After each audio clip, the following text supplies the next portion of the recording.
So, ito naman yung phase difference kapag ka ang given, ang angle given is cosine. So, iibahin lang natin, imbis na sine, magiging cosine yung angle na given. Yan. So, nilagay na natin na measure in radians. No? Pi over 4 or 45 degrees.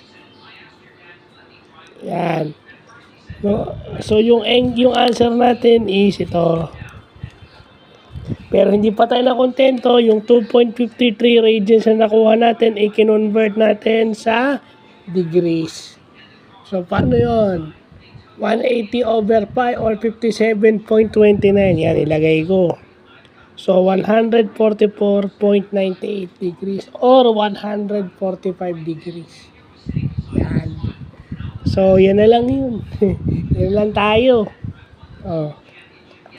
Huwag na tayong yan na lang siya. No? So, yun lang po.